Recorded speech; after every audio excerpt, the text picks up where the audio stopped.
Dans l'immobilier, il n'y a pas que le métier d'agent immobilier. Il y en a vraiment beaucoup d'autres. Par exemple, on a fait des visites à Lille, à Nantes et à Lyon dans des écoquartiers. Ça veut dire qu'un promoteur immobilier, donc un premier métier, va chercher un terrain constructible. Il y en a de moins en moins, donc on va plutôt chercher des friches ou des terrains à l'abandon. Par exemple, dans des anciennes usines qui sont immenses, on va pouvoir créer ce qu'on appelle une ville dans la ville, c'est-à-dire que tous les bâtiments vont pouvoir servir à faire des logements, des bureaux, des commerces, pourquoi pas des crèches, une maison médicale et des espaces de sport.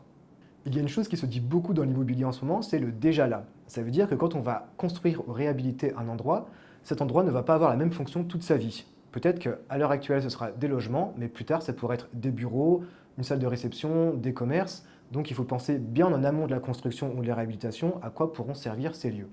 Ensuite, il y a les travaux de construction ou de rénovation.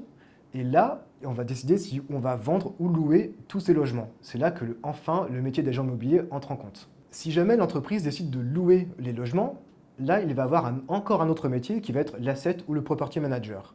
Son but, ça va être d'augmenter la valeur du bien. Peut-être que le bâtiment, à l'heure actuelle, vaut tant, mais dans 5 ans, dans 10 ans, il va valoir peut-être plus. Et comment on fait pour qu'il vaille plus? Peut-être qu'on va installer un ascenseur juste pour les étages du haut pour que ça aille plus vite. Peut-être qu'on va faire de nouveaux balcons, qu'on va inventer un système de refroidissement ou de réchauffement plus naturel et plus écologique. Il y a vraiment plein de façons possibles d'augmenter un actif immobilier. En fait, dans l'immobilier, on se rend compte qu'il y a plein de métiers différents et Subtertiaire propose de former à ces métiers grâce à ses diplômes.